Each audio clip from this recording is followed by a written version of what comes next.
Yes, the F-104, famous for its good maneuverability.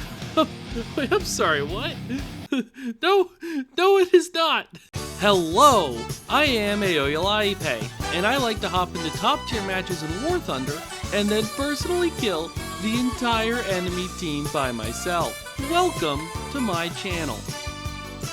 The F-104 is basically a plane that waltzed on over to the roulette table and bet it all on 35 black. Like, this thing can outrun and outclimb basically anything it comes across, and that's it.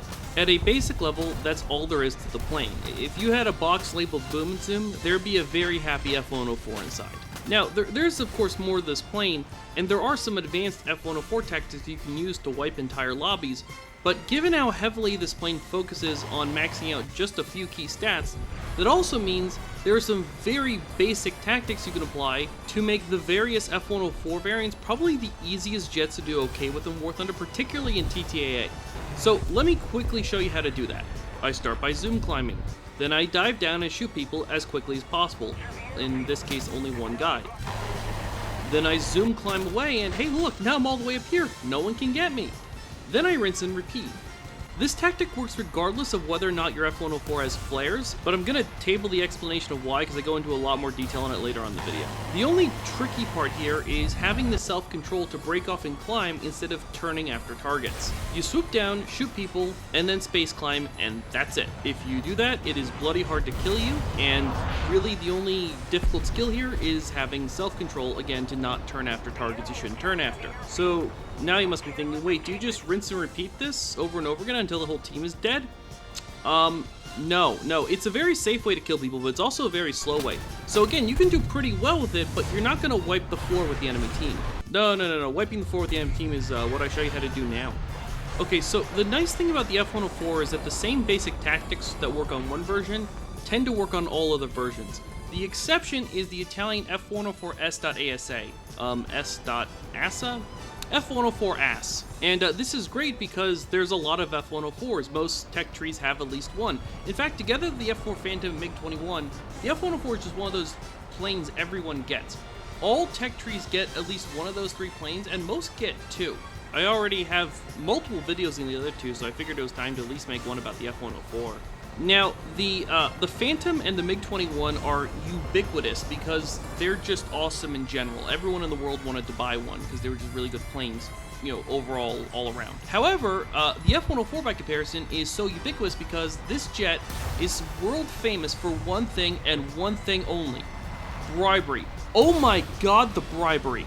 Yeah, the reason so many countries have the F-104 is because Lockheed was running around just absolutely super duper bribing the bejesus out of so many foreign government officials, leading to a massive international scandal, and that, children, is why we have the Foreign Corrupt Practices Act of 1977. Okay, so if you really want to go nuts with an F-104 and start racking up a huge body count, you do that by shooting people in the face. If you want to do well in a head-on attack, you want a fast, narrow plane with a high-velocity cannon, and that is basically describing the F-104. This plane is amazing at head-ons if you know what you're doing. The F-104 has an M61 Vulcan, Gatling cannon, which is a fantastic high-velocity gun. It's perfect for long-range head-on headshots. The F-104 is a very long plane, yes, but it's also very thin and narrow. From the front, it's an extremely small target, so it's a big plane overall, but it's a very small, hard-to-hit target in the axis that matters when you're doing a head-on.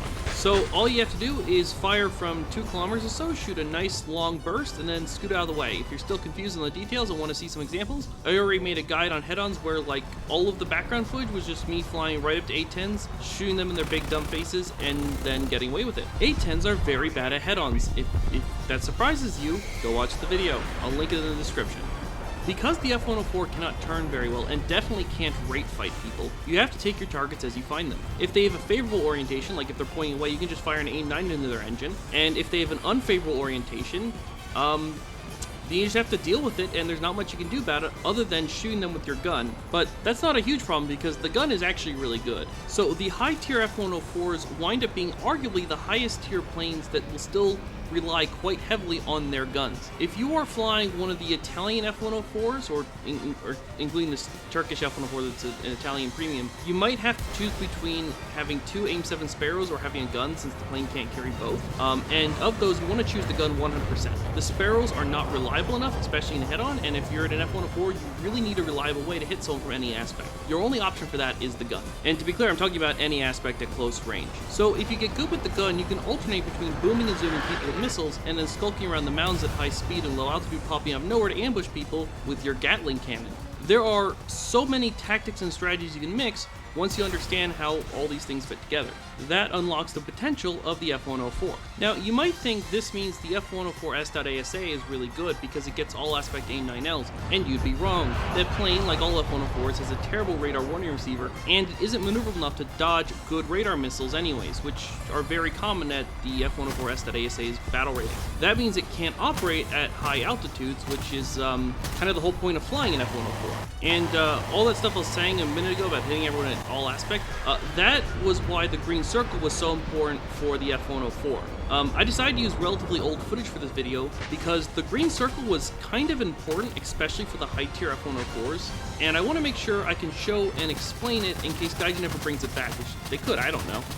If you're new here, until recently, all planes in arcade that had radars had a fixed radar gun sight that was really fun. That's the green circle you see popping up on the screen every now and again when I'm shooting at someone. Eventually, Gaijin added a new floating radar gun sight to a handful of really high tier planes, and this new floating gun sight was totally useless and sucked absolute donkey balls. Unfortunately, the useless Donkey Balls gun sight was activated in literally the exact same way as the really fun Green Circle gun sight that everyone liked, and there was no off button for the Donkey Balls gun sight. So I reported this conflict as a bug to Gaijin and suggested Gaijin had an off button for the useless floating Donkey Balls gun sight because it was terrible and everyone hated it. So then, of course, Gaijin responded by entirely deleting the Green Circle gun sight from every single plane in the game, and now I'm scared to give Gaijin feedback on stuff. There is a suggestion box on the War Thunder forums. I have linked it in the description if you want to suggest that Gaijin bring the Green Circle back. So anyways, removing the Green Circle basically nerfed the practical range of the F-104's gun,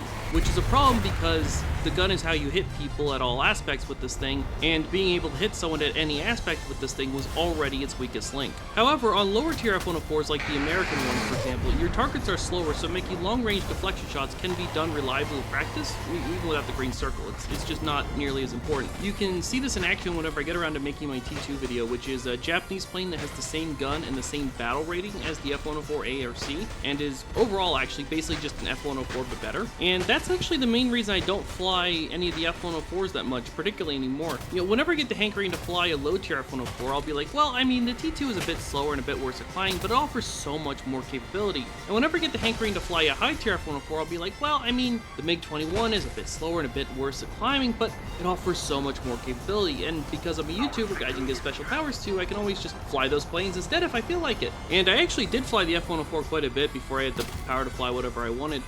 This is far from being, you know, the worst plane you could be stuck with. It's a perfectly solid plane. And overall, the basic problem I would say the F-104 has are that its weapons and airframe don't really jive with each other. You can cover all your bases, yes, but it's tricky. But you don't really have a good way to line up all of your advantages at the same time and just nuke people. Like, if you snowball a team with, say, a MiG-21, there's a point where you're like, okay, yeah, this team is just toast, and you can just cruise around and killing everyone. The F-104 isn't like that. Overall, in my opinion, the F-104Gs you find in the German and French tech trees are the best F-104s overall, and that's because they have countermeasures in AIM-9Js. They only have 4 AIM-9Js, or AIM-9Ps, which are effectively the same thing, and the F-104S TAF you see here has 6, but the German and French ones are at a lower battle rating, and given how much I wind up relying on the gun when flying this, having 2 missiles for a lower battle rating is a worthwhile trade. The F-104 is really sensitive to battle rate increases. Like, if you're designing an arcade lineup with an F-104 in it, you probably want your F-104 to be the highest tier plane in that lineup, and have your other crew slots be filled with the planes you switch to when your F-104 gets shot down. Okay, so with that out of the way, I finally have a moment to expand on the easy strats I described at the start of the video. So yes, the F-104 does not turn, and you shouldn't turn fight anyone, but there are two exceptions to this rule. First, if you get really comfortable with the F-104, you can sometimes do a mix of energy and rate fighting with certain planes if they're isolated. But explaining how to do that could be a video unto itself, and it's a relatively rare thing to have happen, so just like, it's one of those things just keeping your back in mind is like, don't take the no turn fight as an absolute, just take it as like a 99% of the time rule.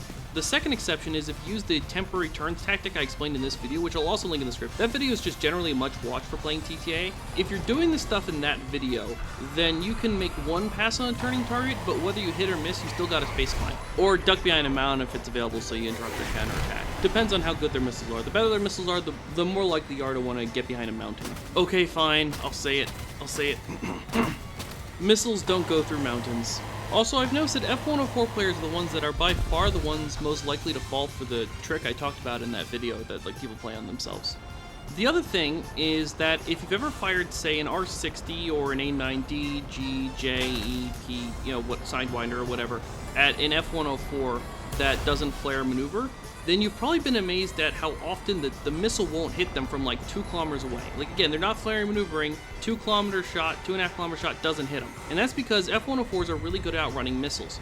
So if you're shooting a rear aspect missile in F-104 that's just absolutely hauling ass, you need to get really close, way closer than you would normally get with any other plane. So if you have one of the F-104s without flares, particularly one of the early F-104s like the American F-104A or C, then you can actually fly so fast that your speed itself winds up being a very strong defense against incoming missiles. So the speed makes it really, really hard to hit you. Combine this with the tactic of outrunning turns, and you'll be really, really hard to kill. And yes, I will link a video explaining how to do that in the description as well.